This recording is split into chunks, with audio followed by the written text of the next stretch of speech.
A warm and grand welcome to my channel, to your channel, A Journey with Physics, where quality matters. And this is Sujit with you.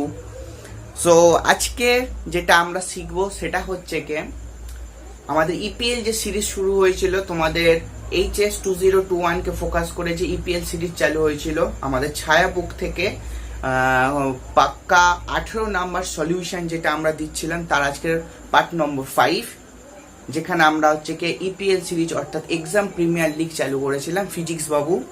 তো সেখানে আমরা হচ্ছে কি প্রথম 4খানা পেজে অর্থাৎ ছায়া বুকের প্রথম 4খানা পেজ, ছায়া টেস্ট পেপারের প্রথম 4খানা পেজে প্রথম 18 মার্কস অর্থাৎ এমসিকিউ প্লাস এসএকিউ করে আমরা সলভ করেছি। সো আজকের পার্ট নাম্বার 5।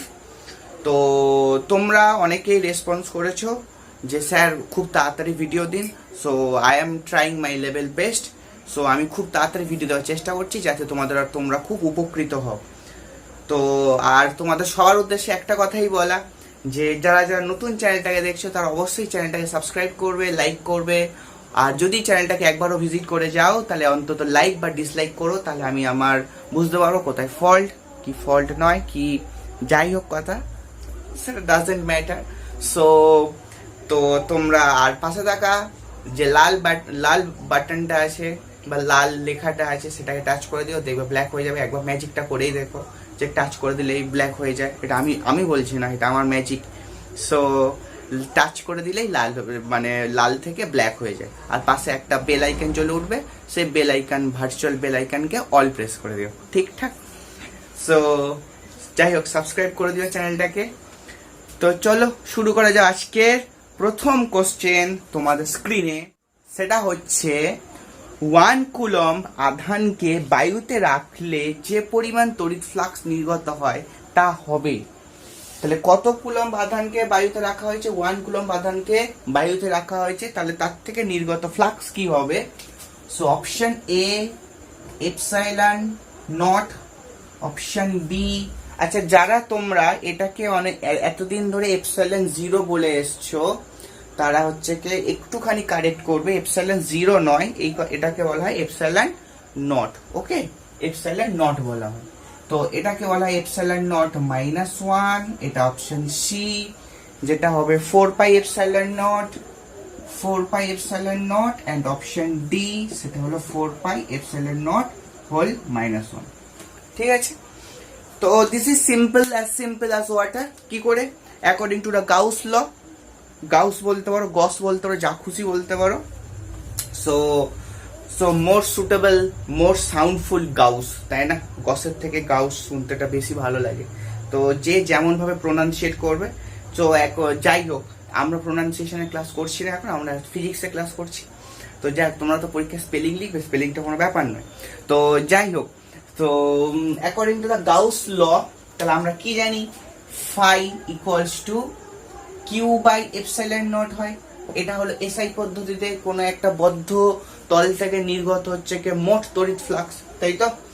তাহলে ফাই কিউর জায়গায় 1 বসিয়ে দাও, তাহলে এটা হলো এপসাইলন নট, তাহলে এপসাইলন নটের ইনভার্স, তাই তো? তাহলে option B is your correct answer. চলো moving to the next question. আমরা হচ্ছে র্যাপিড ফায়ার T20 খেলতে নেমেছি। सो ना थकना है ना रुकना है, बस चलते ही जाना है। ओके, सो नेक्स्ट क्वेश्चन तড়িৎ বিভবের মাত্রা। ঠিক, নেক্সট কোশ্চেন তড়িৎ বিভবের মাত্রা, that is the dimension of electric potential. কি না, ইলেকট্রিক পোটেনশিয়াল ml² T-1।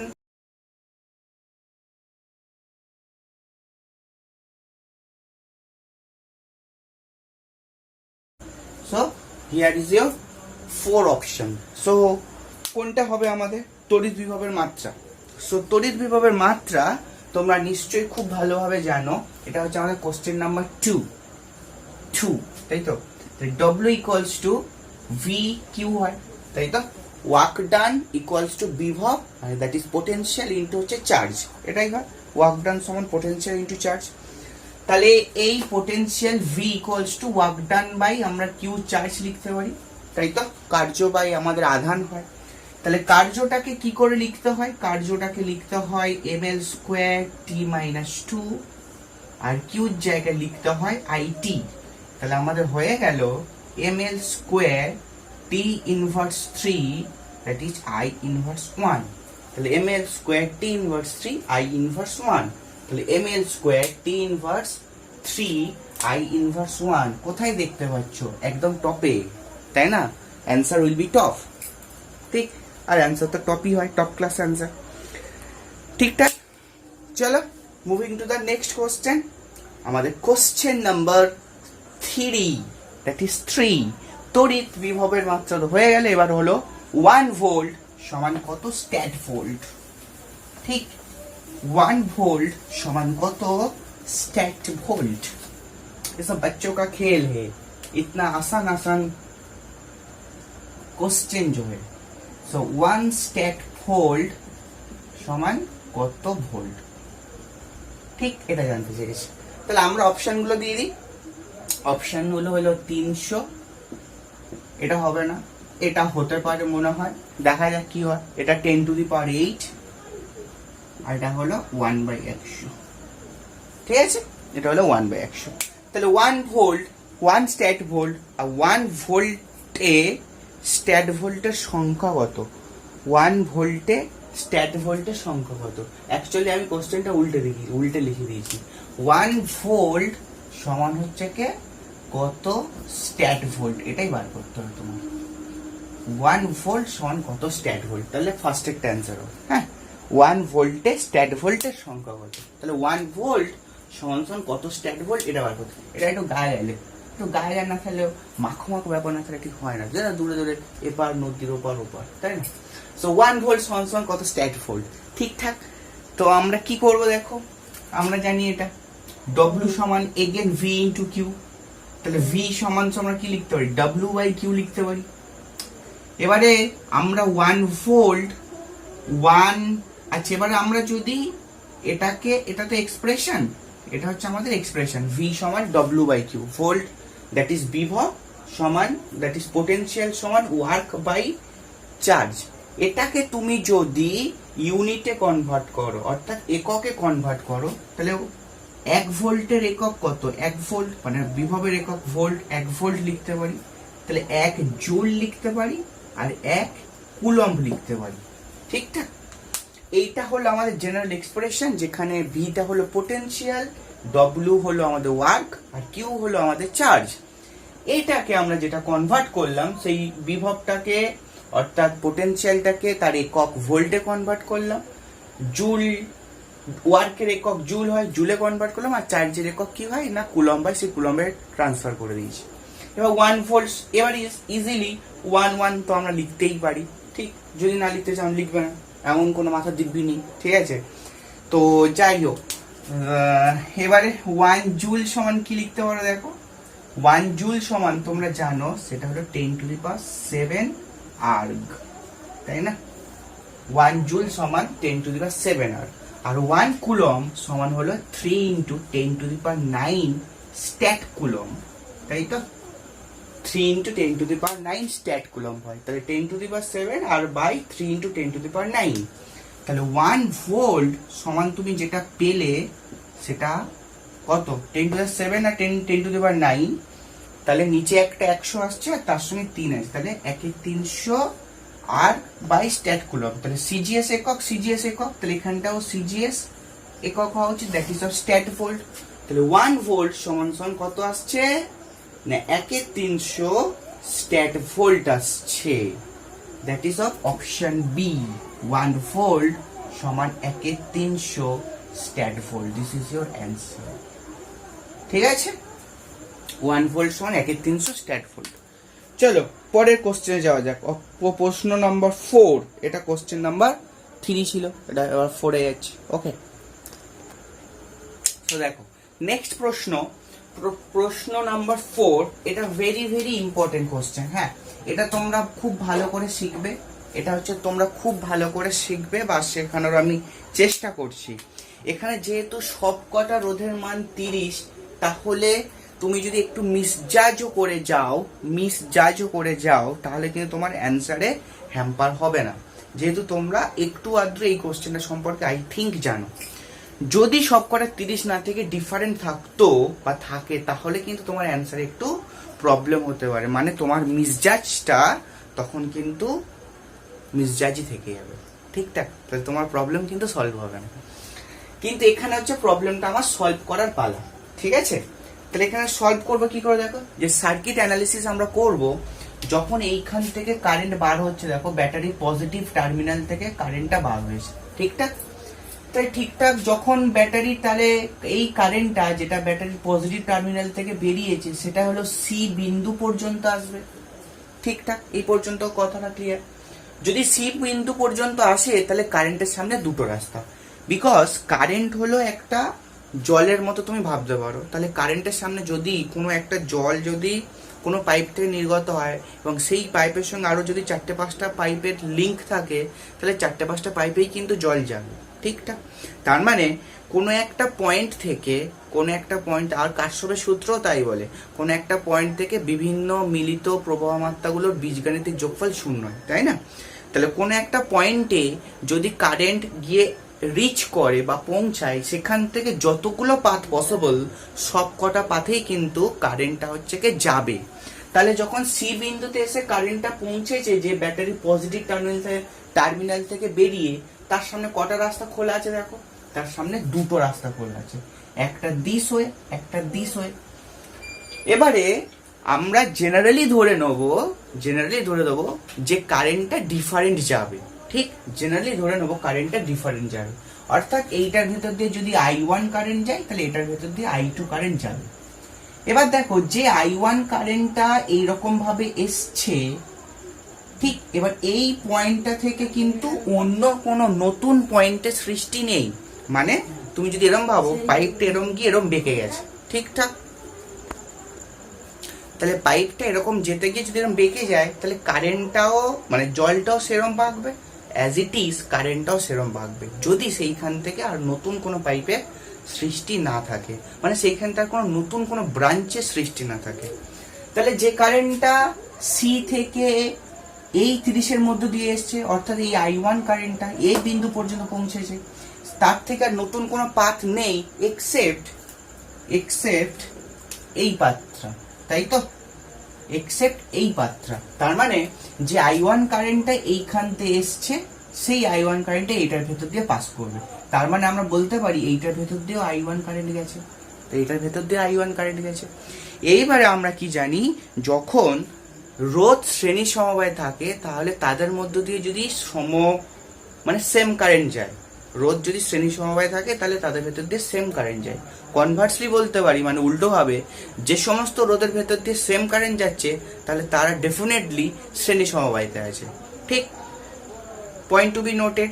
যদি রোধের শ্রেণী সমবায় থাকে, তাহলে আমরা জানি সকল থিওরি, আমাদের প্রথাগত ধারণা, যে আমরা সবসময় জানি যে তার ভেতর দিয়ে একটা নির্দিষ্ট কারেন্ট যাবে।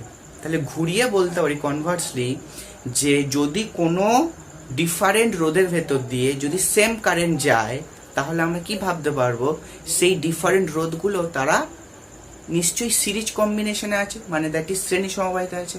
তাহলে আমরা কি বলতে পারবো, এইটা আর এইটা, দ্যাট ইজ এই দুটো রোধ শ্রেণী সমবায়তে আছে।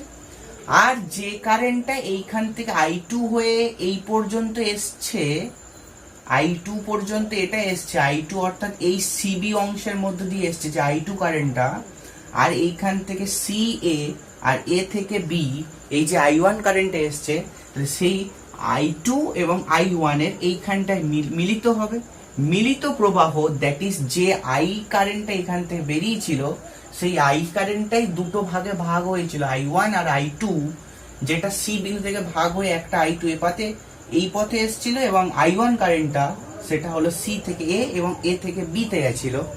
সেই দুটো কারেন্টের আবার কিন্তু B বিন্দুতে মিলিত হয়েছে বা তাদের মিলন ঘটেছে। সেই দুটো কারেন্টের মিলন হওয়া মানে হলো এগেন কার্শফের সূত্র অনুসারে তারা হলো অ্যাডিশন করবে এবং টোটাল কারেন্ট আইটাকে ফিরে পাবো। দ্যাট ইজ যে টোটাল কারেন্ট আই ব্যাটারির পজিটিভ টার্মিনাল থেকে নির্গত হয়েছিল, সেই টোটাল কারেন্টটি আই ব্যাটারির নেগেটিভ টার্মিনালে কিন্তু এন্ট্রি করছে। আর আমরা সবসময় জানি যে আধানের সংরক্ষণ সূত্র বা কারেন্টেরও সংরক্ষণ সূত্র নেই এরকম কিছু, কিন্তু আধানের সংরক্ষণ সূত্র মানেই হলো কারেন্টের সংরক্ষণ সূত্র। তুমি এইভাবে ভাবতে পারো, অর্থাৎ ব্যাটারির পজিটিভ টার্মিনাল থেকে যে কারেন্টটা বেরোবে ব্যাটারির নেগেটিভ টার্মিনালে সেই কারেন্টটাই ঢুকবে। ওকে, তো যাই হোক, তাহলে আমরা কি বুঝলাম? তাহলে এ সি থেকে এ আর এ থেকে বি এই দুটো হলো শ্রেণী সমবায়, আর মাঝখানে সিবিটা যেহেতু এইটার ভেতর দিয়ে ডিফারেন্ট কারেন্ট গেছে, তাহলে তারা হবে আমাদের সমান্তরাল। কার সাথে সমান্তরাল? এই পুরো সিস্টেমটার সাথে সমান্তরাল। অর্থাৎ তুমি এই সার্কিটটাকে আবার এইভাবেও আঁকতে পারো, এইভাবেও আঁকতে পারো। দ্যাট ইজ সার্কিটটাকে তুমি এইভাবেও আঁকতে পারো। এইখান থেকে সি নাম দাও, এইটাতে এ শেষ হয়েছে, ঠিক? এ থেকে আবার একটা রোধ শুরু হয়েছে, বি তে গিয়ে শেষ হয়েছে, এটা হলো 30, এটা হলো 30।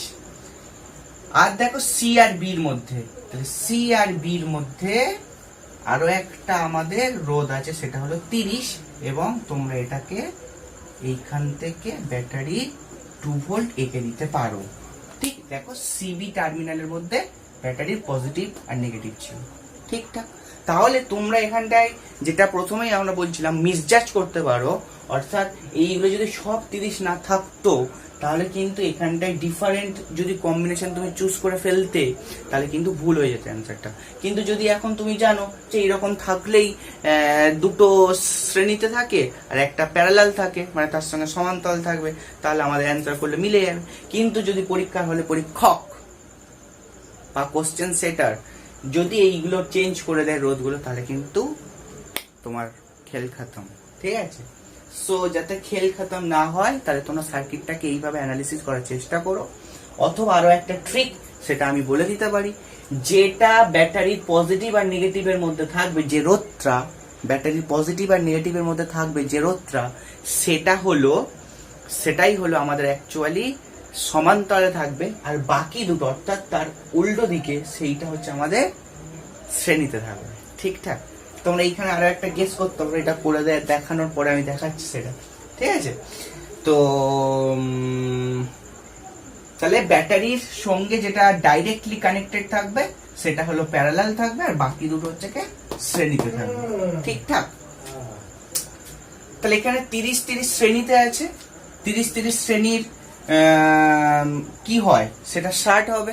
তাহলে পুরো বর্তনীর রোধ কি হবে? আমি একবারে যদি করি বর্তনীর রোধ, সেটা হচ্ছে দেখো 30-30-60 শ্রেণী, এই 60 আর এই 30 প্যারালাল থাকবে, তাহলে 30 প্লাস 30 শ্রেণী, এই পুরোটার সঙ্গে 30 হলো প্যারালাল থাকবে। তোমরা পরীক্ষার সময় এইভাবেও করতে পারো। তাহলে 30-30 এর কম্বিনেশন 60 দিল। আচ্ছা, আমি এখানে করছি, এর পরের পার্টটা আমি এখানে করছি। 30-30 কম্বিনেশনে 60 আর 30 হলো প্যারালাল। আর আমরা জানি formula 60x30/60 + 30, that is of কত হচ্ছে না 1800/90, তাহলে 20 অ্যান্সার আসছে, তাই তো? তাহলে আমাদের 20 ওহম আসছে। তাহলে এই বর্তনীটার তুল্য রোধ কত এসছে না 20 এসছে, ঠিক? এবার যদি 20 চলে আসে তাহলে এটা আমরা মুছে দিচ্ছি। আই হোপ তোমাদের লেখা হয়ে গেছে। তাহলে এবার কারেন্ট কত আসবে? তাহলে কারেন্ট I সমান V/R। তাহলে V মানে কত? 2, আর R মানে তুল্য রোধ সেটা 20, দ্যাট ইজ তোমার অ্যান্সার হবে 1/10 অ্যাম্পিয়ার, ঠিক? 1/10 ampere. Here it is your option number C, ঠিক?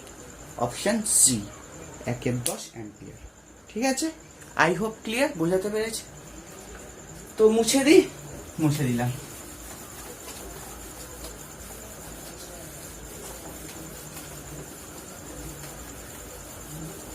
চলো, মুছে দিয়েছি। হ্যাঁ, তাহলে এইখানতে দেখো তোমাদের আরো একটা আমি করাতে পারি, সেটা হচ্ছে কি, ধরো এইখান থেকে একটা রোধ আছে, এইখান থেকে আরো একটা রোধ আছে, এইখান থেকে আরো একটা রোধ আছে, আর যদি এইখান থেকে এরকম ব্যাটারি থাকে তাহলে তোমার কি হবে, তাই তো? তোমার কি হবে? তাহলে তুমি ভাবো এইখান থেকে যে কারেন্টটা বেরোবে, সাপোজ এটা ভাবো R1, এটা R2, এটা হলো R3। তাহলে এইখান থেকে ব্যাটারির পজিটিভ টার্মিনালতে যে কারেন্টটা বেরোবে সেটা এই পর্যন্ত গেল, এইখান থেকে আবার একটা ব্রাঞ্চিং হবে, একটা এই পথে যাবে, একটা এই পথে আসবে। যেটা I1 এই পথে গেল সেই I1টা কিন্তু এইটার ভেতর দিয়ে এসে এইখান দিয়েও পাস করবে এবং এই পর্যন্ত I1 কারেন্ট এসে হাজির, আর এইখান থেকে I2 কারেন্ট এই পর্যন্ত এসে হাজির। এই I2 আর I1 এর এইখানটায় ছাদনাতলায় দেখা হলো, অর্থাৎ এইখানে দেখা হলো। দেখা হওয়ার পর এইখান থেকে তারা নেগেটিভ এন্ডে ঢুকে গেল। অর্থাৎ আমরা বলতে পারি এই R1 and R2 R R2 in শ্রেণী, আর বাকি যে R3 সেটা হচ্ছে আমাদের প্যারালাল। অর্থাৎ আগে যে ট্রিকটা শিখিয়ে দিলাম, এরকম ট্রায়াঙ্গেলের ক্ষেত্রে যেটা থাকবে ব্যাটারির কাছাকাছি, অর্থাৎ ব্যাটারির সঙ্গে ডিরেক্টলি কানেক্টেড যেটা থাকবে সেটা হলো প্যারালাল, আর বাকি উপরের দুটো হবে সবসময় শ্রেণী। ঠিকঠাক? চলো এর পরের প্রশ্ন, সেটা হচ্ছে আমাদের রোধের মাত্রা। 5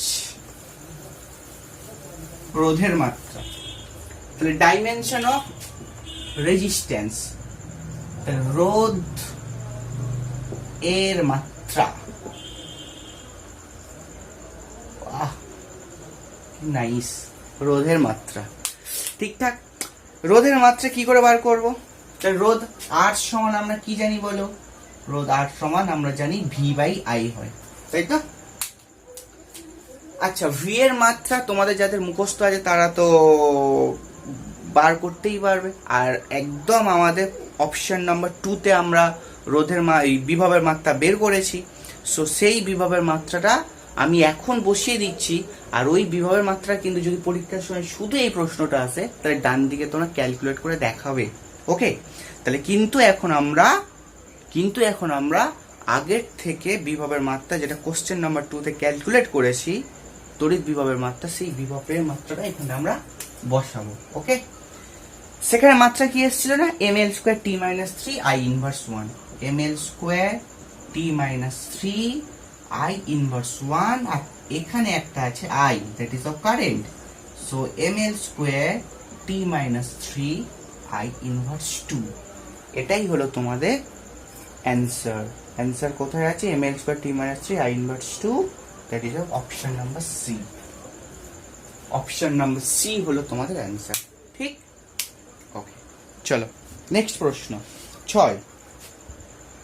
চলো next question number 6 is on our screen. একটি ইলেকট্রন আর ব্যাসার্ধের বৃত্তাকার পথে প্রতি সেকেন্ডে n বার আবর্তন করে, তাহলে বৃত্তের কেন্দ্রে উৎপন্ন চৌম্বক ক্ষেত্রের মান কত হবে? ঠিক আছে, তাহলে আমরা ছবিটা সুন্দর করে আঁকিয়া ফেলি। এটা ছবি আঁকলাম, আমরা ছবি এঁকেছি, ছবি এঁকেছি। ঠিক আছে, আমরা যদি ছবি এঁকে থাকি তাহলে আমরা জানি এখানে যদি I কারেন্ট ঘোরে, according to the Biot Savart's law, this current, this magnetic field will be B equals to mu naught I by 2R. B সমান mu naught I by 2R. এটাই হয় আমাদের রাশিমালা বৃত্তের কেন্দ্রে, তাই তো? বৃত্তের কেন্দ্রে উৎপন্ন চৌম্বক ক্ষেত্র। এবারে নাও কি করতে হবে তোমাকে, যেহেতু কারেন্ট I বলে দেয়নি, তাহলে কারেন্ট Iটাকে তোমাকে সাবস্টিটিউট করতে হবে। দিস সিম্পল থিং তোমাকে করতে হবে। তোমাদের অপশনটা এটা হবে, আমি বলে দিই আগে থেকে। এবার তোমরা হচ্ছে কে নিজে থেকে একটু ট্রাই করো কি হতে পারে, ভাবো। ঠিকঠাক? তো দেখে নাও কি করে করবে। এবারে mu not I by 2R, এটাই ছিল, আবার এটাই লিখেছি। আচ্ছা, I মানে কি লেখা যায়? I মানে হলো কারেন্ট, মানে I মানে তো কারেন্ট মানে হচ্ছে আধান বাই টাইম t, তাই না? Current that is of I সমান dq dt, তাই তো? এবার এই লাইনটার উপর খেয়াল করো, প্রতি সেকেন্ডে n বার ঘোরে। ঠিক আছে, প্রতি সেকেন্ডে n বার ঘোরে। আচ্ছা, সেকেন্ডে যতবার পূর্ণ পাক হয় তাকে কি বলা হয় জানো? পর্যায়কাল বলা হয়। সেকেন্ডে না, সরি ভুল বললাম, সেকেন্ডে যতবার পাক হয় তাকে কি যেন বলা হয়? কম্পাঙ্ক বলা হয়, ফ্রিকোয়েন্সি বলা হয়। আর একটা পূর্ণপাক সম্পূর্ণ করতে যে সময় লাগে তাকে বলা হয় পর্যায়কাল। একটা পূর্ণপাক সম্পূর্ণ করতে যে সময় লাগে তাকে বলা হয় পর্যায়কাল। তাহলে আমরা খুব ইজিলি μ0 আইটা না লিখে, এটা হলো mu not by 2R, I এর জায়গায় লিখতে পারি E বাই T। আমরা ধরে নিলাম পুরো এখান থেকে কোনো একটা আধান আছে E ইলেকট্রন, সে পুরো এক পাক ঘুরতে যে সময় লাগবে সেটা হলো পর্যায়কালের সঙ্গে সমান, তাহলে আই সমান ই বাই টি আমরা লিখে দিতেই পারি। লেখার পর আমরা যেটা লিখতে পারি 2r এই পর্যন্ত লিখতে পারি। এটা হলো 1/t, 1/t মানে দ্যাট ইজ 1 পর্যায়কাল মানে হলো আমাদের কম্পাঙ্ক, দ্যাট ইজ অফ n বসে গেল। ঠিক, 1 পর্যায়কাল মানে কম্পাঙ্ক, n সমান 1/t আমরা জানি, তাহলে 1 পর্যায়কাল মানে কম্পাঙ্ক। This will be your answer. Okay, ঠিকঠাক। চলো পরের কোশ্চেনে যাওয়া যাক। Question number 7। দেখো তোমাদের কি বলে দিয়েছে, কোন স্থানের বিনতি কোণ 60 degree, that is of theta সমান 60 বলে দিয়েছে। লব্ধি প্রাবল্য বলে দিয়েছে 28 OE, that is of Oersted, তাই তো।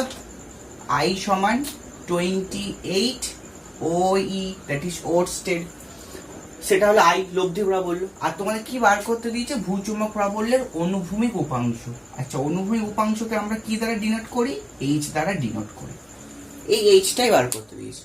আচ্ছা, তোমরা থিওরিতে জানো যে আমরা যদি কোনো দণ্ডচুম্বককে একটা ভরকেন্দ্র দিয়ে বেঁধে ঝুলিয়ে দিই তাহলে তার নর্থ মেরু তার অনুভূমিক লাইনের অপেক্ষা থেকে সামান্য নিচের দিকে নেমে যায়, তাই তো। সেটাকে বলা হয় angle of dip, that is of বিনতি কোণ। তাহলে সেই বিনতি কোণের চিত্রটা আমরা এইভাবে যদি আঁকি এবং ভূচুম্বক ক্ষেত্রে লব্ধি প্রাবল্যকে যদি আই বলে থাকি এবং এটাকে যদি থিটা বলে থাকি, তাহলে এটাকে বলা হয় এইচ এবং এটাকে বলা হয় আমাদের V, that is of vertical component, উল্লম্ব উপাংশ, আর এটা হলো আমাদের অনুভূমিক উপাংশ। এই এইচ সমান কি লিখতে পারি, আই কস থিটা লিখতে পারি, তাই না। যেহেতু এটা ভূমি উপাংশ অনুভূমিক, তাহলে ভূমি উপাংশ that is H I, H সমান আই কস থিটা। আর এটা ভি সমান কত লিখতে পারি, আই অফ সাইন থিটা, তাই তো। এইগুলো তোমরা জানো। তাহলে এইচ এর ভ্যালু জানতে চেয়েছে, তাহলে এইচ সমান কত হবে, তাহলে এইচ সমান, অতএব এইচ সমান আই অফ কস থিটা। ঠিক, আই এর ভ্যালু বলে দিয়েছে 28 আর কস থিটা বলেই দিয়েছে। কস থিটা মানে হলো আমাদের, কস থিটা মানে হলো কস 60, that is of 28 into half, that is 14 answer হচ্ছে তো, তাই না। cos 60 মানে তো হাফ, কিন্তু তো হচ্ছে না, একটা জায়গা কোথাও মিলছে না আমাদের অপশন। এ क्या हुआ, এ क्या हुआ, है क्या हुआ, ऐसा तो नहीं होना था। কোন স্থানে বিনতি কোণ 60, লব্ধি প্রাবল্য 28 ওরস্টেড, ভূচুম্বক প্রাবল্যের অনুভূমিক উপাংশ दैट इज एच बार করেছি। তাহলে ऑप्शन में ही गलत है, गलत ऑप्शन डाल दिया। इसने 2 से भाग करने के बजाय 2 से गुना कर दिया, तो और गुना महापाप है, তাই না, গুণা করে দিই। সো এটা 14 ওরস্টেড হবে, তোমরা কারেকশন করে নাও, এটা 14 হবে। হ্যাঁ, কারণ আই সমান cos 60, cos 60 মানে দ্যাট ইজ অফ হাফ, তাহলে 14 ওরস্টেড। কখনোই 56 আসতে পারে না, তুমি ভি বার করো আই বার করো কিছুই আসতে পারে না কখনো। আর যেহেতু বিনতি কোণ 60 বলেছে, এটাই বিনতি কোণ 60 হয়, মানে এটাই থিটা হয় বিনতি কোণ। তাহলে অ্যান্সার সব ঠিকঠাকই আছে। ওকে, ঠিক, আমরা ঠিক করেছি, ऑप्शन में गलत है। ओके, चलो পরের কোশ্চেন 8। পরের কোশ্চেন 8। পরের কোশ্চেন 8 যেটা বলেছে, দেখো ভূচুম্বকত্বের ক্ষুদ্রতম উপাদান, ভূচুম্বকত্বের না, চুম্বকত্বের ক্ষুদ্রতম উপাদানের নাম। ঠিক, চুম্বকত্বের ক্ষুদ্রতম উপাদান। ঠিক, অপশন মে কি আছে, অপশন এ তে আছে বিচ্ছিন্ন এন মেরু, অপশন বি তে আছে বিচ্ছিন্ন দক্ষিণ মেরু, that is isolated north pole, isolated south pole, যেটা এখনো পসিবল নয়। নর্থ পোল সাউথ পোল আলাদাভাবে এক্সিস্ট করে না, নর্থ সাউথ সবসময় একইভাবে এক্সিস্ট করে, তাই তো, একসাথে এক্সিস্ট করে। অপশন সি তে আছে চৌম্বক দ্বিমেরু এবং অপশন ডি তে আছে ডোমেন। ডোমেনটা কনসিস্ট অফ কি দিয়ে হয় না, ডোমেনটা কনসিস্ট হয় যেটা হচ্ছে আমাদের ferromagnetic material, that is of অয়স্ক চৌম্বকত্ব পদার্থের ক্ষেত্রে ডোমেন কনসেপ্ট আছে। আর এই ডোমেন কনসেপ্টের পিছনে যে জিনিসটার হাত আছে সেটা হলো চুম্বক দ্বিমেরু, that is of magnetic dipole moment. তাহলে চুম্বকত্বের ক্ষুদ্রতম উপাদান সেটা হলো চুম্বক একটা দ্বিমেরু, ঠিক আছে। আর চুম্বক দ্বিমেরু কি জানি না, কারেন্ট ইনটু এরিয়া। প্রত্যেকটা পদার্থই অ্যাটমিক স্ট্রাকচারে তুমি যদি তার চিন্তা করো, তাহলে একটা কে সেল আছে, তার একটা এল সেল আছে, তার একটা এম সেল আছে, তাই তো। তাহলে K shell is nothing but a magnetic loop, because সেখানে একটা ইলেকট্রন ঘুরছে, সেই ইলেকট্রনটা একটা কারেন্ট জেনারেট করবে এবং তার এরিয়াও ডেফিনেটলি আছে। তাহলে current into area, that is of magnetic dipole moment, that is of চুম্বক দ্বিমেরু। তাহলে চুম্বকত্বের ক্ষুদ্রতম উপাদান যেটা হওয়া উচিত সেটা হলো আমাদের চুম্বক দ্বিমেরু, ম্যাগনেটিক ডাইপোল মোমেন্ট। এবং this is very very very good question, okay, very very important প্রশ্ন ফর ইয়োর আপকামিং 2021 HS, ওকে। প্রশ্ন নম্বর 9। সো নেক্সট কোশ্চেন দেখো, উত্তল দর্পণে বস্তুর প্রতিবিম্বের বিবর্ধন 1/n, বস্তু দূরত্ব কত? তাহলে বিবর্ধন মানে কি জানি, m সমান 1/n। ফোকাস দূরত্ব f আমাকে ধরে নিতে হবে, যেহেতু দেখো ফোকাস দূরত্বের আকারে অ্যান্সার গুলো সাজানো আছে। আর বস্তু দূরত্ব u, কত জানতে আমার ছে, ঠিক আছে। সো আমি এখন কি করি হোক, আমি এখন উত্তল দর্পণে সমীকরণ লিখিব 1/u 1/v সমান 1/f, তাই তো। এবার কি জানতে চেয়েছে দেখো, u জানতে চেয়েছে, তাহলে u দ্বারা বোথ সাইডে গুণ করে দাও, u/u সমান u/f। আচ্ছা দেখো, u/v মানে কত, 1 বিবর্ধন m প্লাস এখানে 1 u/f। আচ্ছা 1/m বিবর্ধন, তাহলে এটা সিম্পলি উল্টে যাবে, m মানে 1/n হলে 1/m সমান n হয়ে যাবে। তাহলে n প্লাস 1 f টা এদিক চলে আসলো সমান u, that is option B is your correct answer, ঠিক আছে, as simple, ঠিক আছে, as physics। So next question দেখো, ইয়ং এর দ্বি রেখা ছিদ্রের উপরে। চলো দেখো, ইয়ং এর দ্বি রেখা ছিদ্র পরীক্ষা, এটাকে আমরা লিখি young double slit experiment, YDSE পরীক্ষা, তাই তো। YDSE পরীক্ষায় 5000 অ্যামস্ট্রং আলোর তরঙ্গ দৈর্ঘ্যের জন্য ঝালর প্রস্থ হয় 4 মিমি চক্রবর্তী, আর 4500 যখন তরঙ্গ দৈর্ঘ্য হবে অ্যামস্ট্রং, তখন ঝালর প্রস্থ কত হবে, ঠিক আছে। তাহলে আমরা কি জানি বলো, আমরা যেটা কি জানি,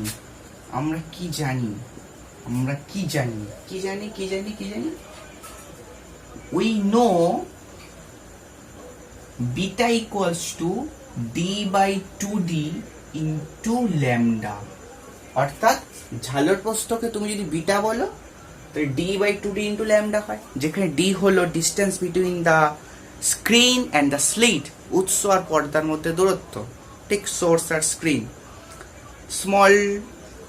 স্মল ডিটা জানো নিশ্চয়ই, স্লিট দুটোর মধ্যে দূরত্ব বা ব্যবধান স্লিট দ্বয়ের, আর ল্যামডা হলো ব্যবহৃত তরঙ্গ দৈর্ঘ্য আলোর, তাই তো। তাহলে এইটা যদি কনস্ট্যান্ট থেকে থাকে, যেহেতু আমাদের কোশ্চেনের হিন্ট, কোশ্চেন চিল্লা কর এ কহ রহি হে কি আমি d/2d বাবা, আমি কনস্ট্যান্ট থাকবো, আমরা ল্যামডাতে খালি চেঞ্জ করবো, খালি ল্যামডাতে, ঠিক আছে। তাহলে beta is only proportional to lambda. যদি বিটা ল্যামডার সঙ্গে প্রপোর্শনাল হয়, তাহলে বিটা 1/β2 তোমরা লিখতে পারবে लैम्डा 1/λ2। लो ठीक है, मैंने तो कहा हाँ भाई ठीक है, ठीक ठाक।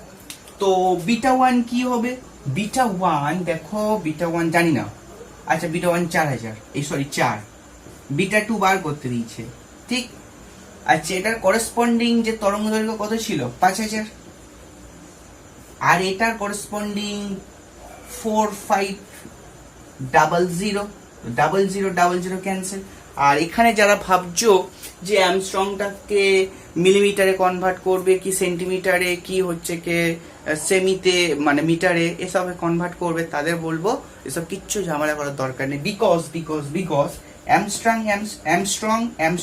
Dimension cancel, beta beta that is Mimi Mimi dimension cancel, তাহলে আমাদের ডাইমেনশন বা কনভার্সনের কোনো নিয়ে ঝামেলা থাকলো না বা থাকবে না। ওকে, তাহলে এখান থেকে কি হবে দেখো,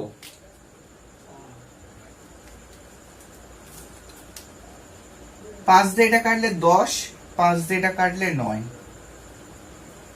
ঠিক আছে। তাহলে বিটা 2 কত আসলো দেখো, বিটা 2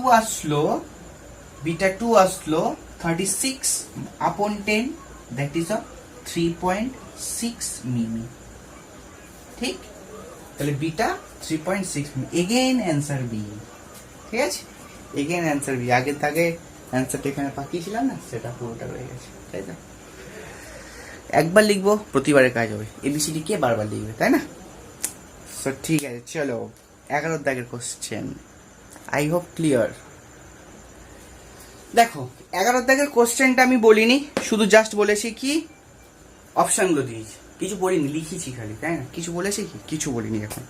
সো আলোক রশ্মি, এবার বলছি, আলোক রশ্মি শূন্য মাধ্যম থেকে একটা মিউ প্রতিসরাঙ্কের মাধ্যমে এন্ট্রি করেছে, ঠিক আছে। তো মেরা এ হুয়া কি বলে দিয়েছে, আপাতন কোণ প্রতিসরণ কোণের দ্বিগুণ, আপাতন কোণ প্রতিসরণ কোণের দ্বিগুণ, ঠিক বলছি তো, আপাতন কোণ প্রতিসরণ কোণের দ্বিগুণ হলে আপাতন কোণ কত সেটা বার করতে দিয়েছে। তাহলে আলোক রশ্মি শূন্য মাধ্যম থেকে একটা মিউ মাধ্যমে প্রতিসরণকে প্রবেশ করেছে, আপাতন কোণ প্রতিসরণ কোণের দ্বিগুণ হলে কোনটা হবে আমাদের নিম্নের আপাতন কোণের সমান, তাই তো।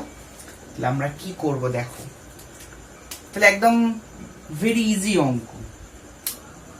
আচ্ছা, প্রশ্নানুসারে আমরা এটাই লিখতে পারি, যেহেতু আপাতন কোণ প্রতিসরণ কোণের দ্বিগুণ, তাহলে আপাতন কোণ যদি আই ধরে নিই আর প্রতিসরণ কোণ যদি আর ধরে নিই, তাহলে আপাতন কোণ প্রতিসরণ কোণের দ্বিগুণ, তাহলে দ্বিগুণ করে দিলাম 2r, ঠিক। এবারে দেখো আমরা দুটো পক্ষে সাইন নিলাম, সাইন আই সমান সাইন 2r, কোনো প্রবলেম নেই নিশ্চয়, কারণ এরকম থাকলে আমরা সাইন সাইন ক্যান্সেল করে ছোটবেলা শিখে গেছি, tan থিটা সমান সমান tan 60 এসছে, থিটা সমান 60, i সমান 2r, that is sin i সমান সমান sin 2r, তাই তো, এটা বলে দিয়েছে। এবারে দেখো আমরা কি করতে পারি এখান থেকে। আচ্ছা, sin i সমান সমান আমরা কি লিখতে পারি বলো, এটা হলো sin 2 এর মতো দেখতে লাগছে, তাহলে 2 sin r cos r, এটা লিখে দিতে পারি 2 sin r cos r, ঠিক না, এটা লিখতেই পারি আমরা। এবার খুব ভালো করে লক্ষ্য করো, আপাতন কোণ আর প্রতিসরণ কোণের সম্পর্ক বলে দিয়েছে দ্বিগুণ, কিন্তু আপাতন কোণ আই, প্রতিসরণ কোণ আর, আর ফিক্সড আছে, কিন্তু তাদের মধ্যে রিলেশনটা হচ্ছে বলেছে দ্বিগুণের সম্পর্ক, তাই তো। তার মানে এটা নয় যে তোমরা এটা ভেবে নিও না যে প্রতিসরণ কোণটাই হলো 2r, না, প্রতিসরণ কোণটা হলো r, আপাতন কোণটা হলো i, ঠিক। তাহলে সাইন আই বাই যদি এখান থেকে সাইন r করে দিই সমান সমান 2 যদি cos r থাকে, 2 cos r থাকে, তাহলে আমরা এই জিনিসটাকে কি লিখতে পারি বলো, sine I by sine r, খুব চেনা জানা, ইয়েস, এটা মিউ, সো মিউ সমান 2 cos r, সো বসিয়ে দিচ্ছি 2 cos r। এবারে দেখো মিউ সমান সমান যদি 2 cos r হয়, তাহলে আর এর জায়গায় কি বসাতে পারি, মিউ সমান সমান 2 cos, আর এর যা বসাতে পারি দেখো, এখান থেকে তুমি যদি আর বার করতে, আমাকে বলনি কেন আগে আর বার করতে, তাই তো, আগে বলতে পারতে আর বার করতে, তাহলে আর আমরা বার করি, আর যদি বার করতে তাহলে কি লিখতাম i/2, তাহলে আর এর জায়গায় আমরা i/2 বসিয়ে দিতে পারি। যেই i/2 বসালাম, তাহলে এখান থেকে আমরা লিখতে পারি μ/2 সমান সমান cos of i/2, cos of i/2, ঠিকঠাক। তাহলে μ/2 সমান সমান cos i/2, তাহলে এখান থেকে আমরা কি লিখতে পারবো, আচ্ছা ওপরেরটা একটু মুছে দিচ্ছি, হ্যাঁ ওপরে গিয়ে করি এবারে, এবার এটার পরের লাইন এখানটায় স্টার মার দিই আমি, সো i/2 সমান সমান দেখো cos ইনভার্স μ/2, অর্থাৎ i সমান 2 cos inverse μ/2, so this is your answer. তাহলে I সমান সমান 2 cos inverse mu by 2, তাহলে 2 cos again B क्या मैजिक चल रहा है क्या, again B 2 cos inverse of mu by 2. I hope clear বোঝাতে পেরেছি। চলো moving to the next. So question number 12 দেখো, ট্রানজিস্টরের আলফা ও বিটার মধ্যে সম্পর্ক জানতে চেয়েছে। সো এটা খুব ইজিলি ডান করবো, ইজিলি করবো, তোমাদের কোনো মুখস্থ রাখার দরকার নেই, একটা জিনিস মুখস্থ রাখবে, বাকিটা চুটকিও মে, ঠিক আছে। क्या होगा চুটকিও মে, বিটা সবসময় মাথায় রাখবে অলওয়েজ গ্রেটার দেন 1 হয়, আর আলফা অলওয়েজ লেস দেন 1 হয়। বিটা অলওয়েজ গ্রেটার দেন 1 এবং বিটার যে ভ্যালু অলওয়েজ গ্রেটার দেন 1 কেমন হয়, 24, 50, 100 এই রকমের ভ্যালু হয়। আর আলফা অলওয়েজ লেস দেন কেমন হয়, 0.99, 0.96, 98 এরকম কিছু হয়, ঠিকঠাক। এবার দেখো কোনটা হবে না সেটাকে বাদ দিই, ঠিক আছে। সো বিটা দেখো, আলফা হচ্ছে কি always less than 1 minus beta হচ্ছে কি একের থেকে বড়, তাহলে 1 মাইনাস বিটা যদি করো তাহলে 1 মাইনাস বিটা, তাহলে বিটা যদি একের থেকে বড় সাপোজ 10 ধরে নাও, তাহলে 1 মাইনাস 10, তাহলে একটা নেগেটিভ কোয়ান্টিটি চলে আসছে, 1 মাইনাস 10 উপরে -9 नेगेटिव क्वांटिटी। सो ए भाई तो बोल दिया मैं नहीं हो सकता, ओके। सो ऑप्शन बी देखो 1 प्लस बीटा बाई बीटा, তাই তো 1 plus beta by beta, beta যদি 10 ধরো তাহলে 10 প্লাস 1 11 আর নিচে 10, তাহলে আলফা একের থেকে বড়, because but alpha always should be less than 1। কি বললাম, বিটা একের থেকে বড়, তাহলে বিটা একের থেকে বড়, তুমি যদি 10 ধরো তাহলে 10 প্লাস 1 11, তলায় আছে 10, তাহলে আলফা কত হলো 1.1, দ্যাট ইজ একের থেকে বড়। কিন্তু কন্ডিশন কি বলে transistor, alpha less than 1, so this backup ওরা এটাও ক্যান্সেল, ঠিক আছে। এবার দেখো এখানটাও এটাও হবে না, বিকজ 1 মাইনাস বিটাটা হচ্ছে কি লেস দেন 1, এই বিটা হলে গ্রেটার দেন 1 হয়, আর এটা 1 মাইনাস বিটা মানে তলায়ও নেগেটিভ কোয়ান্টিটি আসছে, তাহলে বিটা যদি 10 ধরি 1 মাইনাস 10, তাহলে -10 তলায় আসছে, মানে -9 আসছে। सो ये भी नहीं हो सकता, एक कौन केटे दिया एक्षुनी काट, सो ये भी नहीं हो सकता, तो कौन हो सकता है भाई, ये ठीक लो, नहीं होता है तो हो गया, ठीक ठाक। सो ना होते होतेই হয়ে গেল, ঠিক। তাহলে আমাদের অপশন আর বলতেই হলো না এটা কি হবে। সো মুখস্থ রাখার কোনো আলফা বিটা সম্পর্কে, so one thing I would like to suggest you, that is alpha beta সম্পর্ক কখনো মুখস্থ করবে না, রিলেশন যা থাকবে সেইগুলোর মধ্যে থেকে ভাবার চেষ্টা করবে কেমন হতে পারে, এবং একটু অন্তত মাথায় রেখে যাবে যে আলফা বিটার চেহারাগুলো কেমন হয়।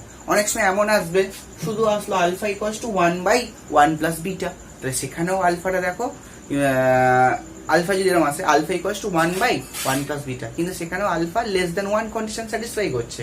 বাট সবসময় না রিলেশনগুলো এমন থাকে, ওপরে বিটা নিচেও বিটা, বা বিটা সমান যদি থাকে ওপরেও আলফা তলায়ও আলফা, এরকম থাকে, তাহলে আলফা আলফার কম্বিনেশন থাকে, বিটা বিটার কম্বিনেশন থাকে, তাই না। অর্থাৎ উপর নিচে বিটা থাকবে বা আলফা থাকবে, তাহলে শুধু alpha equals to 1/1 plus beta এটা কোনোদিন হতে পারে না, মুখটাই কেমন ব্যাখ্যা করে হতে পারে না, ঠিক আছে। তো যাই হোক, অপশন নাম্বার 13। সো দেখো অবশ্যই তো তোমরা তাকিয়েই আছো আমি জানি, তো দেখো কেন বলবো, তাই না। So look at the board. So এইটা একটা তোমাকে ফিগার বলে দিয়েছে, এরকম একটা চিত্র তোমাকে এঁকে দিয়েছে, নিম্নের কোনটা তার বুলিয়ান এক্সপ্রেশন বা বুলিয়ান আউটপুট হতে পারে সেটা তোমাকে বার করতে হবে, ওকে। সো ফার্স্ট অফ অল তোমরা সবাই জানো যে এই গেটটা নর গেট বলা হয়, এই গেটটাকেও কি বলা হয়, নর গেট বলা হয়, আর এই গেটটাকে কি বলা হয়, নট গেট বলা হয়, তাই তো। এগুলো আমরা জানি, ঠিক। নর গেটের কাজ কি না, অর গেটের আউটপুটকে কমপ্লিমেন্ট করা, আর নট গেটের নট গেট কি করে, আউটপুটকে এমনিতেই কমপ্লিমেন্ট করে, যেখানে এন থাকবে সেখানে একটা কমপ্লিমেন্ট সেন্স আছে, ঠিক আছে, ঠিক। এটা মাথায় রেখো, ডিজিটালে যেখানে অন্তত তোমাদের ক্লাসে মানে যেখানে একটা এন থাকবে না সেখানে একটা কমপ্লিমেন্টের একটা গন্ধ আছে, সো এখানটা তুমি কি পাবে দেখো, এ ইনপুট ঢুকছে নট গেট, তাহলে এখানটায় কি হবে, এ বার হবে, that is of A complement হবে। এখানে দেখো OR gate B plus C, তাহলে এখানটায় বি প্লাস সি এর কি হবে, বার হবে, ঠিকঠাক। এখানটায় আবার কি হবে, এখানটায় আবার হবে যেটা A bar plus B bar plus C বারের হোল বার, এইটা হওয়া উচিত, ঠিকঠাক। দেখো অর গেট কি করে, অর গেট সমস্ত ইনপুটকে অ্যাডিশন করে। অ্যাডিশন করাটা খুব রং কথা, মানে অর করে, মানে যোগ করে দেয়, সিম্পলি যোগ করে, তাই তো, মানে প্লাস সাইন আনে তার মানে তার মধ্যেখানে। তাহলে এই গেটের আউটপুট এবার সেটা দেখো এই নর গেটের ইনপুটে ঢুকেছে, এই বিসি ইনপুটের output B plus C bar, যেহেতু এটা নর গেট তাহলে এখানে একটা বার আসবে, সেটা দেখে ইনপুটে ঢুকেছে। এবার নর গেট কি করে, নর গেট দুটো ইনপুটকে আবার অ্যাডিশন করে দেয়। তো এখানে ইনপুটকে কি ঢুকেছিল, এবার এখানে ইনপুট কি ঢুকেছিল, বি প্লাস সি বার, এবারে এই সিম্বলটা অর্থাৎ এই বাবেলটা আবার একটা বার করে দেবে, ঠিক আছে। তাহলে কি হবে অ্যাকচুয়ালি আমাদের output y equals to a bar plus b plus c বার এর বার, ঠিকঠাক। তো এরকম কোনো কম্বিনেশন তো নেই, তাই না, বার সিস্টেমে কোনো অ্যান্সার দেওয়া নেই। তাহলে you have to apply De Morgan's law, De Morgan's theorem. De Morgan's theorem কি বলে, যে এ বারের বার আসবে, এখানটায় অ্যান্ড গেট আসবে, আর বি প্লাস সি এর বারের বার আসবে, দ্যাট ইজ আসলো A B plus C, that is option D will be your answer. Option D will be your answer, A into B plus C, ঠিকঠাক। চলো 13, এবার 14 নম্বর এমসিকিউ। 14 নম্বর এমসিকিউ একটা just straightforward question, ঠিকঠাক, কোনো জটিলতা নেই। দেখো একটা পি টাইপের অর্ধপরিবাহী তৈরি করার জন্য বিশুদ্ধ সিলিকনকে যে অপদ্রব্য পরমাণু দিয়ে ডোপিং করতে হবে সেটি কি। তাহলে একটা পি টাইপ অর্ধপরিবাহী তৈরি করতে গেলে সিলিকন ক্লাস বা জার্মেনিয়াম ক্লাস হোক, তাতে কি ডোপিং করতে হয় আমরা জানি। পি টাইপ অর্ধপরিবাহী ডোপিং, পি টাইপ অর্ধপরিবাহী পেতে গেলে আমরা যেটা দিয়ে ডোপ করি সেটা হলো আমাদের একটা ত্রিযোজী মৌল, তাই তো, trivalent atom.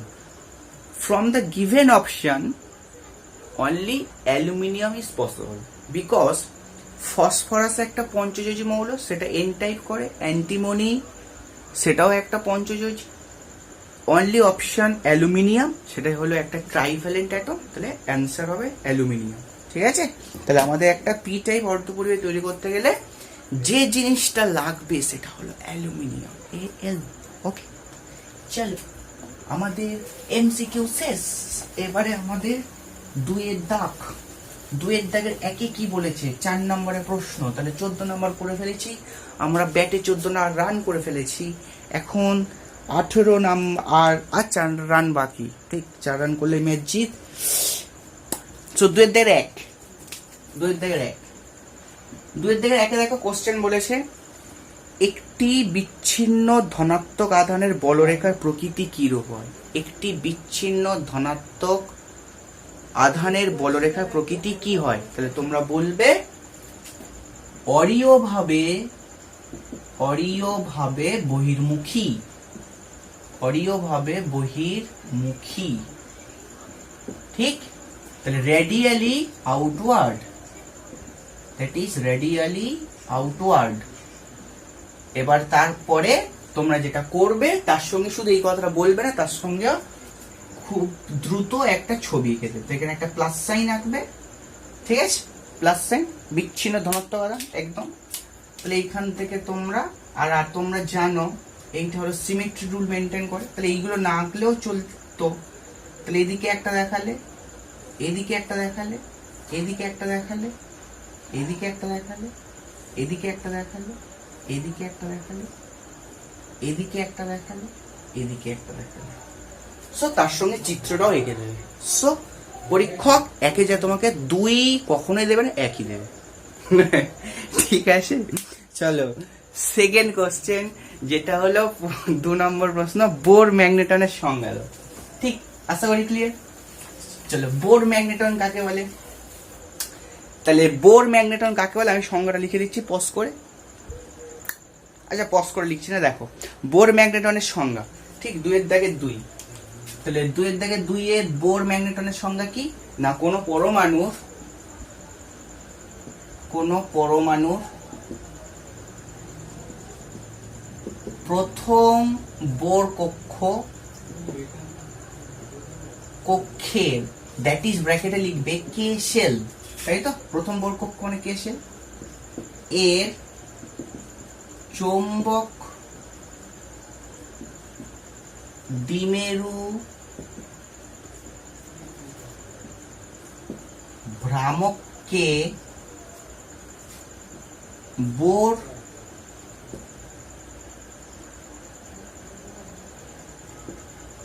Magneton, that is of BOHR MAGNETON magneton বলে।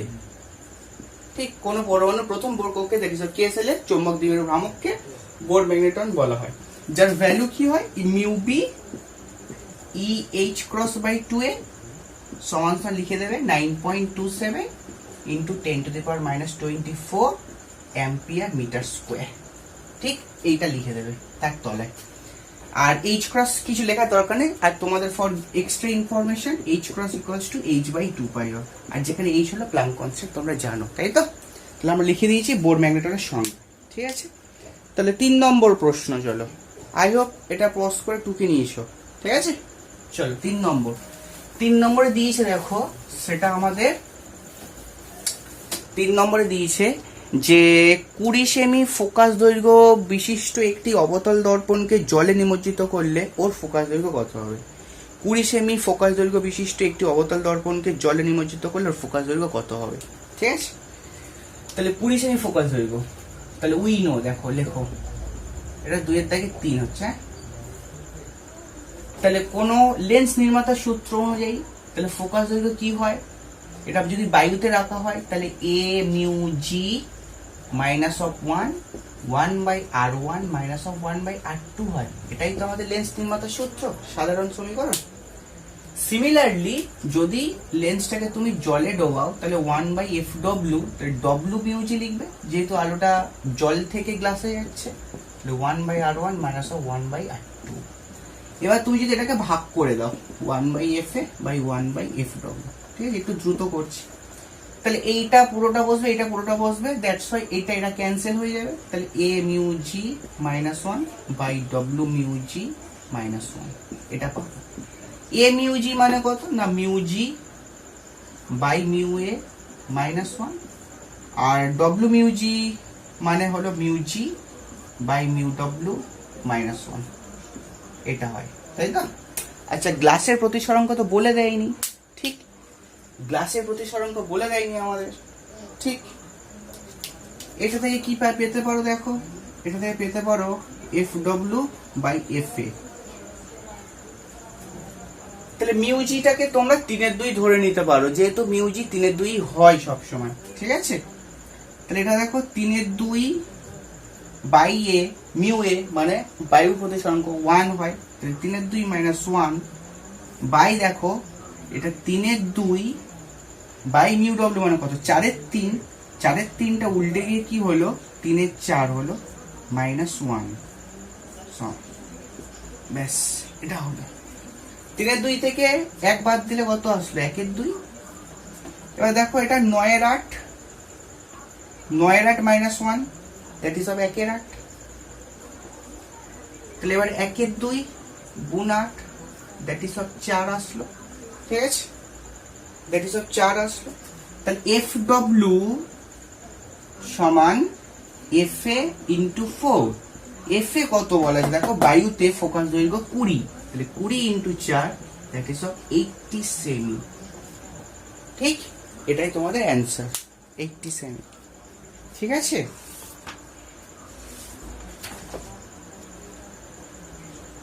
এখানে অ্যান্সার দেওয়া নেই, তাই না, শুধু MCQ পর্যন্ত অ্যান্সার দেওয়া আছে। চলো এটাই হবে 80 সেন্টিমিটার। চলো পরের প্রশ্ন।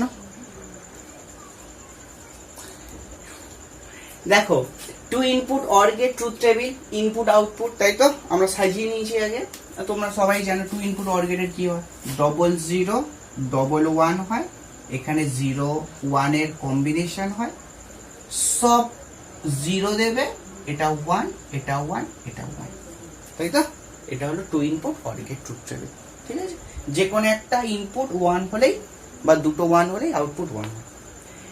চলো এবার দেখো নেক্সট প্রশ্ন 4 অথবা একটি এনপিএন ট্রানজিস্টরের বর্তনী চিত্র অঙ্কন করো।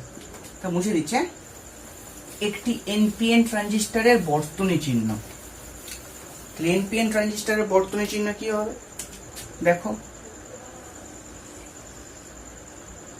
ফার্স্টে তোমরা ট্রানজিস্টরটাকে অঙ্কন করে নাও, ঠিক আছে। বর্তনী চিহ্ন, মাইন্ড ইট, কোনো সিম্বল নয় কিন্তু, হ্যাঁ, বর্তনী চিহ্ন। এটা আমাদের বেস, এটা হলো আমাদের কালেক্টর এন, এটা পি, এটা আবার এন, এখানে এমিটার লেখো, বেস লেখো, এখানে কালেক্টর লেখো। এখানে কি থাকে, সাপ্লাই ভি বিবি থাকে, বেস বায়াস ভোল্টেজ। এখানে আমাদের থাকে আরসি অথবা আরএল, আরসি থাকে, এখানে আমাদের থাকে ভিসিসি, এবং এটাকে গ্রাউন্ডেড করা থাকে। এইটা হলো আমাদের ইনপুট, এইটা হলো আমাদের আউটপুট। এই ভোল্টেজটাকে বলা হয় ভি অফ সিই, আর এই ভোল্টেজটাকে বলা হয় ভি অফ বিই, তাই তো, ভিবিই। আর এটাকে বলা হয় ভিসিসি। তাহলে তলে লিখবে একটি এনপিএন ট্রানজিস্টরের, একটি এনপিএন ট্রানজিস্টরের সিই মোডের চিত্র। That is a common emitter, এমিটারটা গ্রাউন্ড হয়েছে, আর ইনপুট এবং আউটপুট দুটোর মধ্যে এমিটারটা কমন আছে, তাই তো। তাহলে এটা হলো এনপিএন ট্রানজিস্টরের বর্তনী চিত্র, ঠিকঠাক, input output. I hope clear. So আমাদের 18 নাম্বার কমপ্লিট, আমাদের মডেল সেট 5 পর্যন্ত কমপ্লিট। আই থিঙ্ক তোমরা খুব উপকৃত হচ্ছ। সো আজকের ক্লাস আর এই পর্যন্ত খতম, আর কিছু বলার নেই। চলো দেখা হচ্ছে নেক্সট ভিডিওতে, তব তক কে লিয়ে বাই।